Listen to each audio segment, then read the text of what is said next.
So in today's interview, I'm with Frank.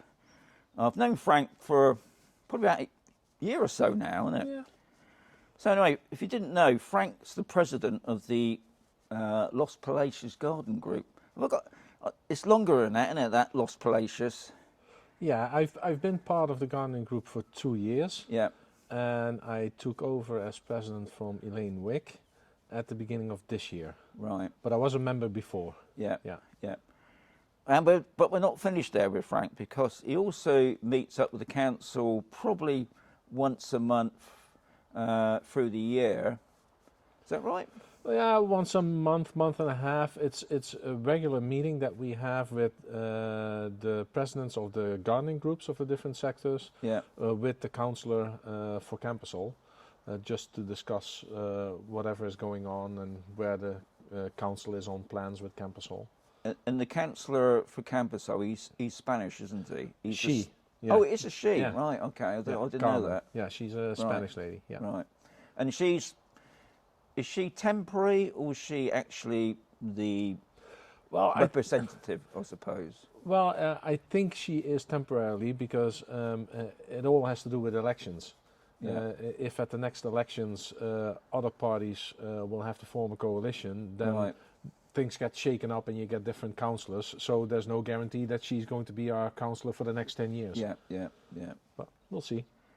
Right. Another thing that Frank does is also, I call you estate agent. I don't know what they Yeah. call it in Europe.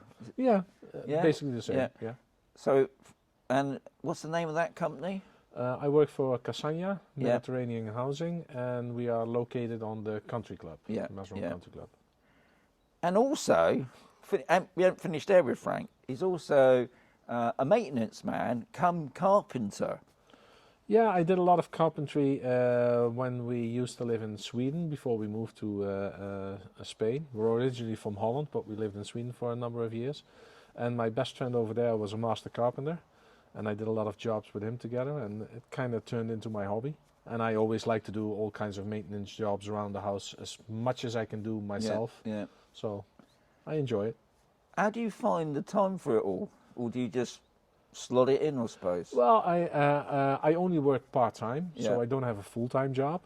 And to be quite honest, I'm used to having very cold winters where you couldn't do any work around the house. Yeah. So now basically most of the work I do around the house is during the winter months, and I Right. actually enjoy doing it that time of year, Yeah. because yeah. otherwise it gets too hot very easy. Yeah, yeah. So, the questions. Why did you move to Spain, of all places? Yes, me and my wife both have been coming to Spain for a lot of years, mainly on holidays. I grew up coming to Spain with my parents, and so did my wife. We lived in the north of Sweden for about 5 years, but we both have some physical issues. I have a pretty bad back, and my wife had an accident in 2008 and had a brain injury because of that accident, Right. and was having some problems with the long winters in Scandinavia. So basically our doctors advised us, well, if you want to do better health-wise, move to a warmer climate. Yeah. So we both... And I think that seems to be everybody's main priority when moving to Spain. It's Yeah. all about the weather, isn't it? yeah, absolutely. Yeah, Absolutely. Yeah. I mean, even though we're sat in the shade here, we're sort of mid-December now, and I think the temperatures in the shade is still 15. Yeah. Yeah. Yeah. And the next couple of days is even going to be a little bit warmer. So That's right, yeah. good. Number 2, where did you move from? As I said, the northern part of Sweden. Right. We were both born in Holland and lived there for the most part of our lives. But a number of years ago, we bought a holiday home in Sweden. Went there more often throughout the years. And then we decided to move over there permanently. And lived there, close to the Swedish high coast, which is about 600 kilometers north of Stockholm. And yeah, we moved from there over to here. So it's about 4,500 kilometers south. So a bit of a climate change. Isn't Yeah, it? From a little very bit. cold and snow, Yeah. and obviously, especially August, well, July and August, it's a bit hot. Yeah, at the same time, while we lived in Sweden, the summers were very good as well because Right. we had a land climate in that part of Sweden. So we had summers with 25 to 30 degrees Right. and a lot of sun, almost no rain. Yeah. But yeah, the difference between winter over here and winter over there is massive. Yeah. Yeah. It's from minus 30 to Yeah. plus 18. Yeah. Yeah. I know it's. Even though when I come to Spain, I think it was the December 2016, we had snow, but one day, and it was gone. Not like 2 or 3 months, I believe. Yeah, we were used to having our first below zero temperatures in the beginning of September, and we could have snow as early as beginning of October. And normally our winter would last until the end of April, beginning of May. Yeah.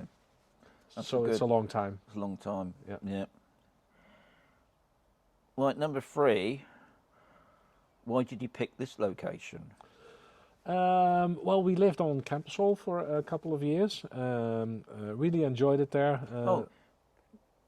On saying that, what I meant really was, why did you pick the Murcia region more okay. than, say, Yeah. maybe other parts of Spain? Well, I did some research online before we actually moved to Spain, and we chose the Murcia region because the temperatures during the winter months are the highest. Yeah. This is basically the warmest part of Spain, and it's very dry around here, which is an advantage for me because I have rheumatism, Yeah. so I need a very dry climate.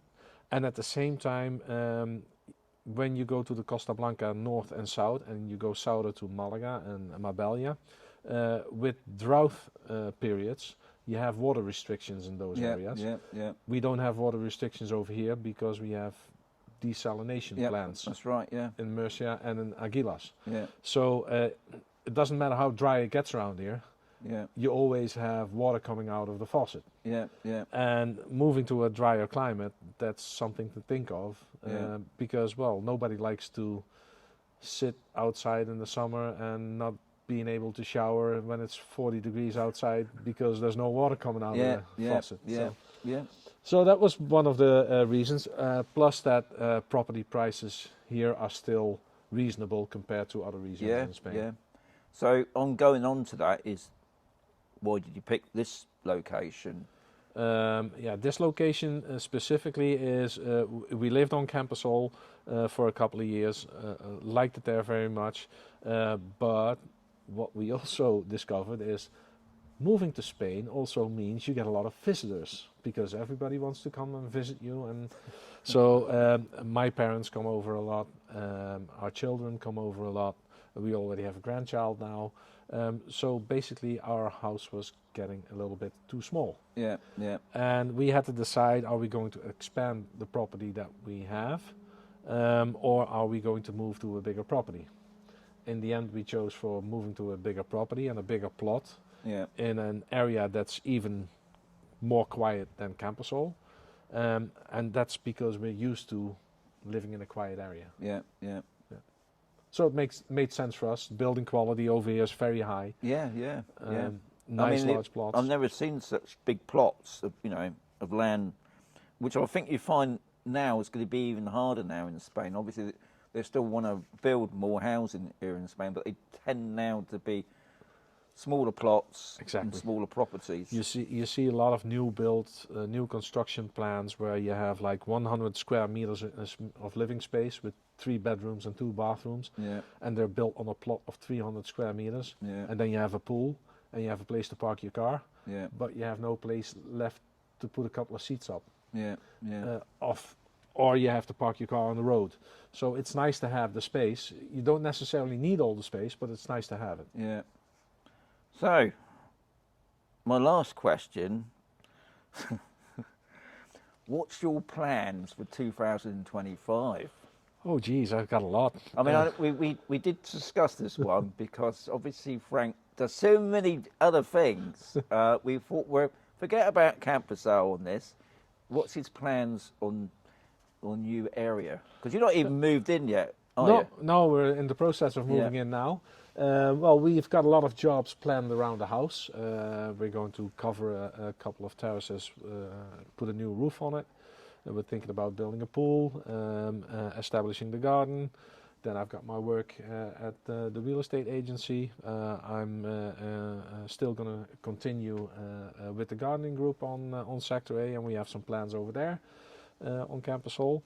Yeah, and I'm going to keep busy around the house and have family and friends over. I'm sure you're not going to be sitting down much. No. Not in my nature. So I just want to thank you, Frank, for giving up your time to having a quick chat with me. Most appreciate it, and I wish you all the best for 2025, and you and the wife. And yeah, thank you very much. Yeah, thank you very much. That's all right. Cheers. Cheers.